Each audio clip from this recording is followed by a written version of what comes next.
These days, more and more people are discovering the joy of playing in the dirt, though grown-ups might prefer the term gardening.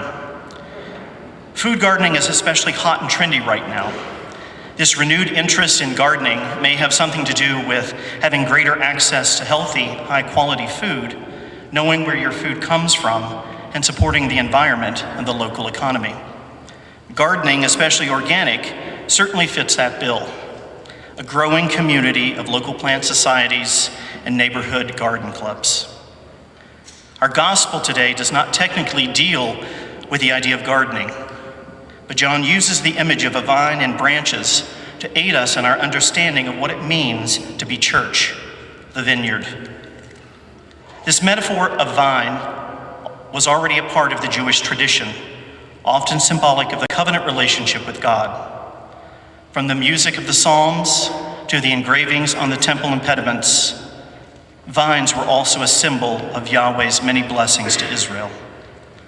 Over and over in the Old Testament, Israel is pictured as the vine or vineyard of God. The vine had actually become the symbol of the nation of Israel. But something happened in that relationship, causing it to go wrong. God had planted a choice vine, but Israel had become a wild and untamed vine instead, which no longer produced good fruit. So the prophets witnessed the nation of Israel grow to be a degenerate branch of the true vine of God. Seasoned and veteran gardeners know that plants are kind of like people.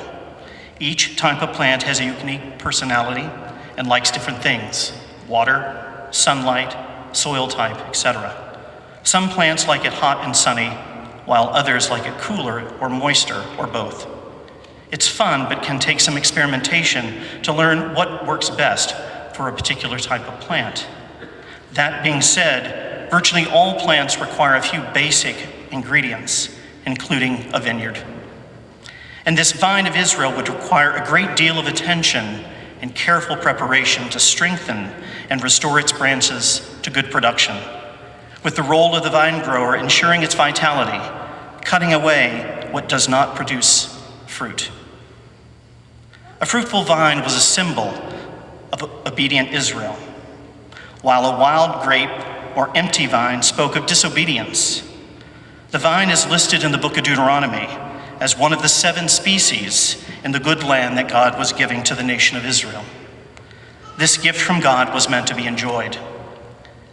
In the ancient world, wine was considered a necessity of life, with vines being grown all over Palestine. First century vineyards were constructed differently from today's vineyards. They were surrounded by a stone wall to keep animals from trampling the vines, which were allowed to spread along the ground, growing freely. Great attention was given to the maintenance and care of the vineyard. A responsible vine dresser would not allow a non-fruit-bearing branch to sap precious life from the vine. When the vines were pruned to increase production, nothing was wasted, and discarded branches were placed on the wall to dry so that they could be used later for fuel. Vineyards also had towers where the owner and his workers kept watch over harvest time to protect their produce from thieves and robbers. This care and attention was given to the production of wine because winemaking in ancient Israel was a major export and an economic mainstay of the era. Jesus took this necessity of life and this ancient metaphor and appropriates the Old Testament image of the vine as now a symbol of his connectedness to his church. He takes it a step further, though, implying that the Father is the vine grower and he is the vine, the source of our vitality. Just as vines give life to the branches on the vine, we as the branches, fully aware that no branch can produce fruit on its own. Jesus' image of the vine and branches expressed the kind of abiding relationship between God and humanity that Jesus came to bring among us. In so we realize that we are connected to one another as church. We belong to one another as family. We are branches of the same vine, planted by the Father, the vine grower. We are branches that draw life from the same root. Jesus knew that his physical presence with his precious disciples would soon end. He also knew that these men would need a clear understanding of their position with God, as well as what was expected of them. So he consciously filled their minds with pictures and images and ideas to help them survive the days to come.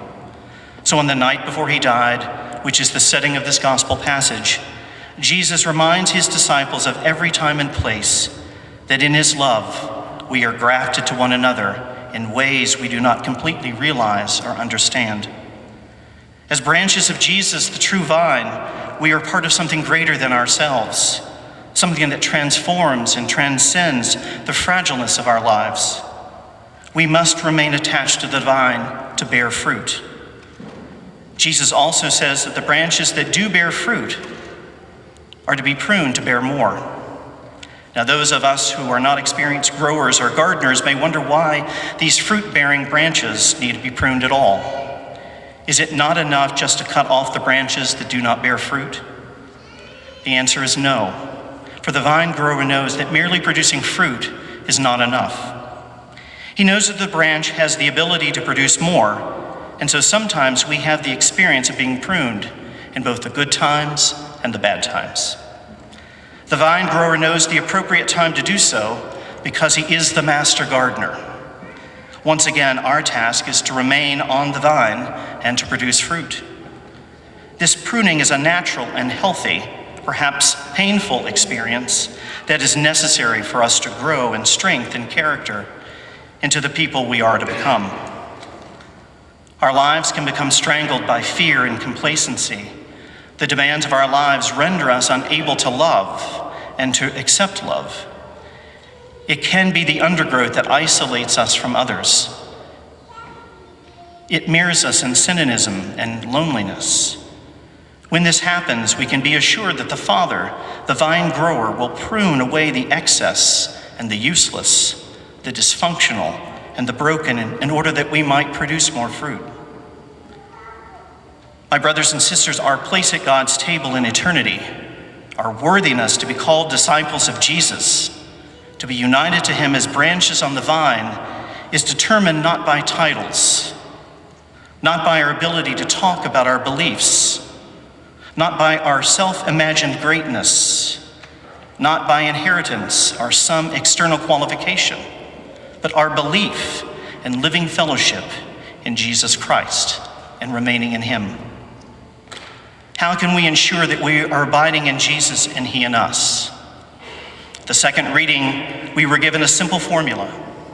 Those who keep his commandments remain in him, and he in them.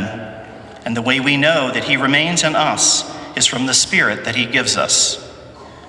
One major theme of the Gospel of John is that we must establish an intimate relationship with God and abide in him. The word remain fills today's readings. Remain on the vine and in Jesus, allowing his words to remain in us. We stay on the vine by staying with Jesus and those who belong to him. This imagery of a vine and branches describes the relationship Jesus shares with his disciples and with us. We need to understand that remaining with Jesus is characterized by an intimate, enduring, reciprocal, and personal relationship with him. So in this way, we may invite his word to stay within us, and for them to remain in us, we need to make time to read them, to listen to, and to reflect upon them. Let them prune away whatever does not reflect Jesus, so that others may see that we remain in him and he remains in us. True disciples do more than just believe what Jesus says. They let Jesus' words take root in the fertile soil of faith. A vine that produces much fruit glorifies God, for daily he sends the sunshine and rain to make the crops grow, and he constantly nurtures each plant and prepares it to blossom. What a moment of glory for the master of the harvest, when the harvest is brought into the barns, mature and ready for use. He makes it happen. This gardening analogy reflects how Jesus is glorified when we come into right relationship with him and begin to bear much fruit in our lives. I encourage all of us this day to remain in Jesus, to take him within us, both in word and body and blood, Stay with him.